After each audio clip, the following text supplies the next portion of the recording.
नमस्कार।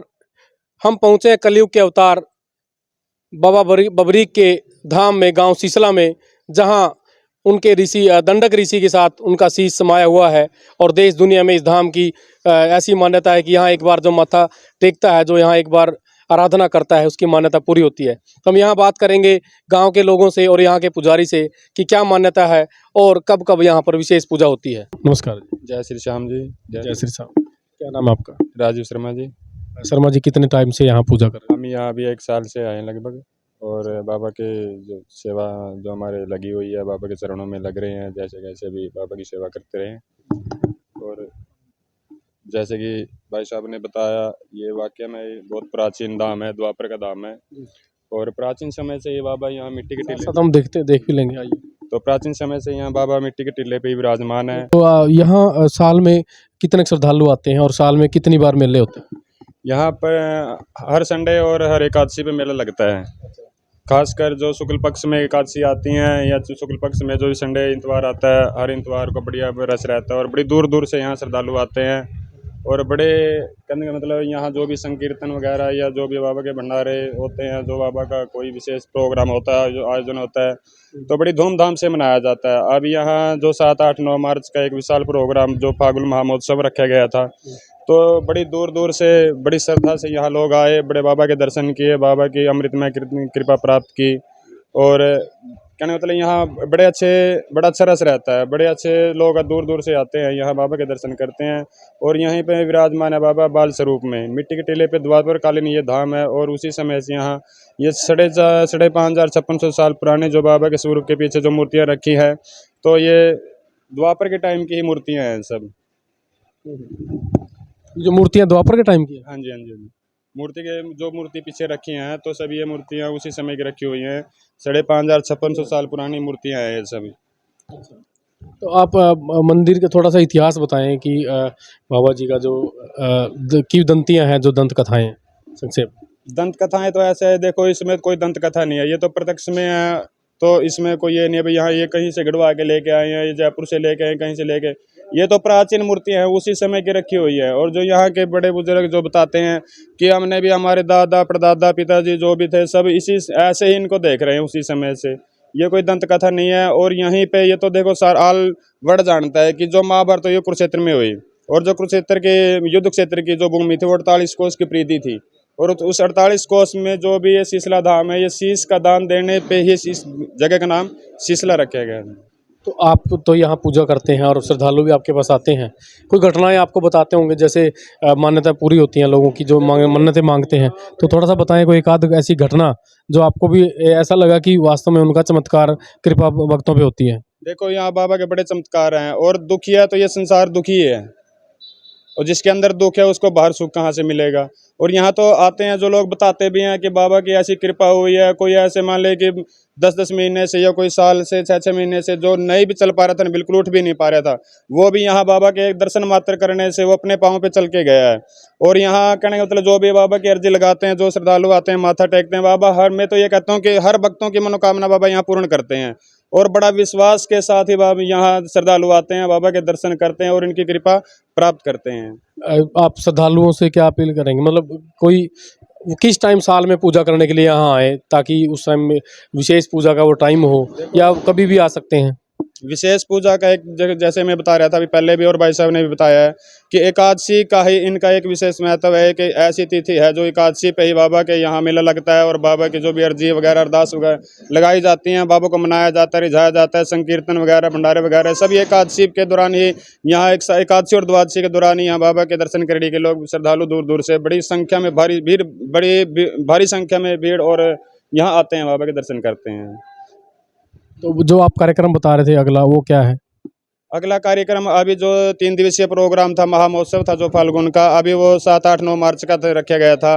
और आगे जो प्रोग्राम होगा बाबा की इच्छा है, जैसे कैसे भी इन्हों के आशीर्वाद से और इनकी कृपा से मिलता है, ऐसे सौभाग्य भी सब श्रद्धालुओं को जो देखने के सुनने का, ऐसा संकीर्तन महामहोत्सव देखने का जो कहने का मतलब सौभाग्य सब बाबा श्याम की ही कृपा से प्राप्त होता है। आगे जैसे बाबा की मर्जी होगी वैसा ही अगला फाल्गुन महामहोत्सव रखा जाएगा। तीर्थ का रख रखाव कौन करता है, और सरकार की तरफ से कोई मदद, केडीबी की तरफ से कोई मदद?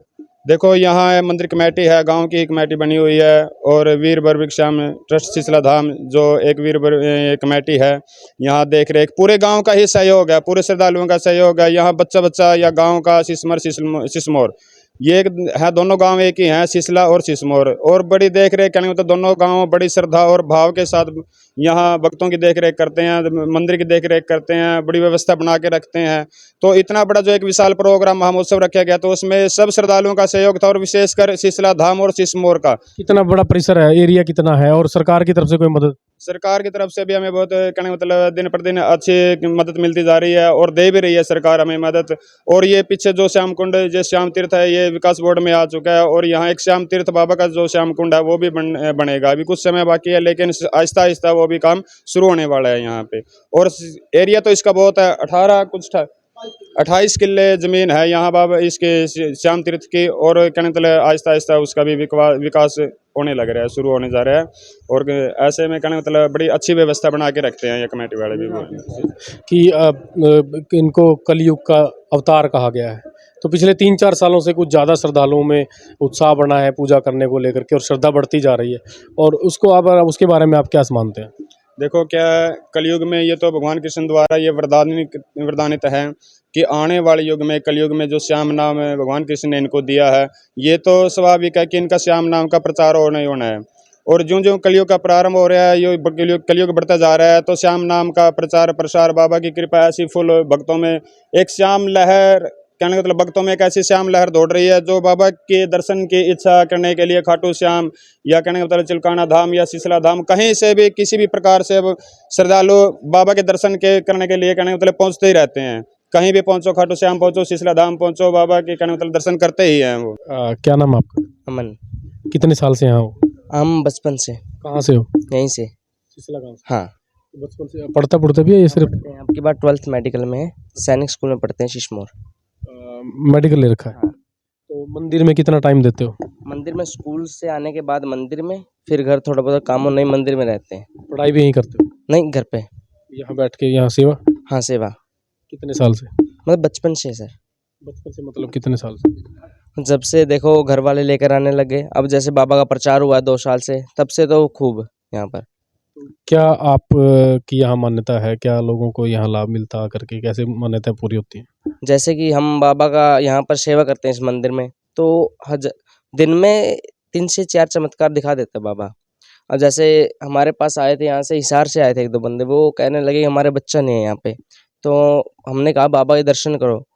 तो बाबा के दर्शन किए उन्होंने, तो एक बागा का वस्त्र होता है, बसंत पंचमी के दिन खुलता है, वो दिया मैंने उनको। तो उन्होंने कहा कि 12 साल से कुछ नहीं है, मतलब औलाद हमें। तो वो वस्त्र उन्होंने ग्रहण किया, तो 12 साल के बाद वो डॉक्टर को भी साथ में लेके आए, और वो रिपोर्ट भी, और उनके आज जुड़वा बच्चा है बाबा की कृपा से। अच्छा। हाँ जी। इस तरह का कोई और चमत्कार जो आपने? और एक चमत्कार, ये खुद आपके सामने मंदिर है। अब 150 साल पहले की बात है, एक यूपी में देववन है, वहाँ के लाला जी कुरुक्षेत्र ब्रह्म सरोवर पे आए हुए थे, तो काफ़ी उदास बैठे थे। वहाँ पे किसी साधु सज्जन ने पूछ लिया कि तुम यहाँ पर क्यों बैठे हो, क्योंकि भगवान किसी जरिए की मदद से आते हैं। तो उन्होंने कहा मेरे औलाद नहीं है, तो उस साधु सज्जन ने कहा कि तुम शीशला चले जाओ। तो वो यहाँ पर आए, बाबा के दर्शन किए, और मनोकामना मांगी कि मेरे औलाद होगी तो तेरा मंदिर बनवाऊंगा। फिर वो उनकी डेथ हो गई, वो मंदिर बनाना भूल गए। तो उनके बेटे को भी इस बारे में नहीं पता, तो उनके पोते के सपने में आए बाबा कि मेरा मंदिर बाकी है। फिर वो 1992 में इस मंदिर को बना कर गए थे। उनका नाम राजन है, आज भी वो आते हैं यहाँ पर मंदिर में सेवा देने के लिए। और आपके चैनल के मदद से मैं एक बात बताना चाहता हूँ कि लोग आज कहीं चुलकाना कहीं हुलाना करते रहते हैं, लेकिन सच्चाई है जो कुरुक्षेत्र भूमि के 48 कोस के अंदर है, क्योंकि शीश का दान यहीं हुआ, क्योंकि शीशला गांव शीश दान देने पर हुआ। चुलकाना गांव का नाम चुनकट ऋषि और चकवा बैन राजा के कारण पड़ा, और वो दावा करते हैं कि वहाँ पर पेड़ भी है, शीश भी दान दिया। शीश तो बाबा ने 14 वर्ष की आयु में दिया था, बाल अवस्था में, तब तो बाबा के दाढ़ी मूछ भी नहीं थे। लेकिन जो चुलकाना में स्वरूप है उस पर दाढ़ी मूछ है, वो एक प्रकार से आर्टिफिशियल है, और वहाँ पे दावा किया जाता है पेड़ भी है। उनके पास पेड़ वो रियल नहीं है, क्योंकि असली पेड़ है जो हिसार तिलवंडी राणा बीड़ बबरान गाँव में, बीड़ जंगल होता है और बरबरान बरबरीक से है, क्योंकि इनका असली नाम बरबरीक था।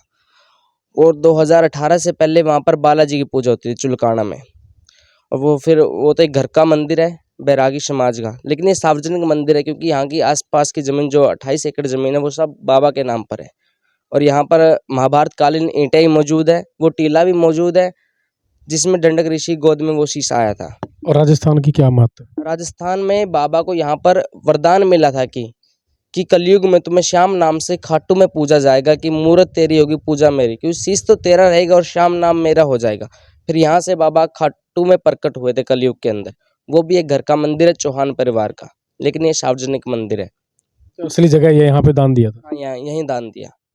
क्योंकि पुरातत्व विभाग ने भी यहाँ की पुष्टि किया कि यहाँ पर ही सब महाभारत हुआ और यहाँ पर जो अवशेष मिले उनके आधार पर यहीं पर दान दिया गया बाबा ने।